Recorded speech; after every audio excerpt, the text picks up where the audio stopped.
Hello, ladies and gentlemen. This is Project Truth Beam, and I'm Scott Will. And I am so happy to tell you about this footage I captured while I was on vacation at the beach in North Carolina. Now, I was sitting out at night on a really wonderful night. The temperature, the breeze was perfect. And I was sitting under the stars looking at the moon. And I was having a great conversation with a friend and loved one, and we were talking about an event earlier about me getting to witness some turtles hatching. By the way, check out that video on Project Truth Beam. I got to see loggerhead turtles march to the sea. But anyways, we started to see this bright light shine down, and it almost looked like something you would see off a UFO. You know, the conventional UFO. Of course, I don't believe in UFOs, not by aliens by that sense, but it kind of looked like that kind of light that was shining down. And I started thinking, oh, meteorite, maybe a comet, but it wasn't traveling like one. And I started recording it, and I'll show that here in a second. But it was actually a SpaceX rocket launch into space. It was the Inspiration4 space launch. It was 4 citizens into space, and where they orbited the Earth for 4 days. I'm sorry, 3 days. And they launched from the Kennedy Space Center, which is in Merritt Island, Florida. And it flew, over Georgia, South Carolina, North Carolina. And I got to see the most of it. I got to see the very end of it as well. And we'll show that footage. I had always wanted to witness a space shuttle launch ever since I was a child. When I was about 12 years old, I went down to Cape Canaveral, and I got to see all of their building of the space rockets in NASA, and I got to see a space rocket on the launch pad getting moved out to the spot where they were going to launch. But I never got to see one actually launch in person. Always watched footage online, and it was a dream come true to see one actually fly in the sky and go all the way out into space or low orbit. And you'll see the video that we have here. Let's go ahead and roll this thing.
and I had to interject in this next clip that I'm going to show.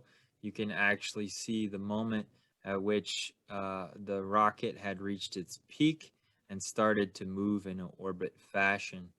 And we watched it move across the sky. So the rocket actually was traveling at 13,300 miles an hour. It was really fast, and it goes up and up and up.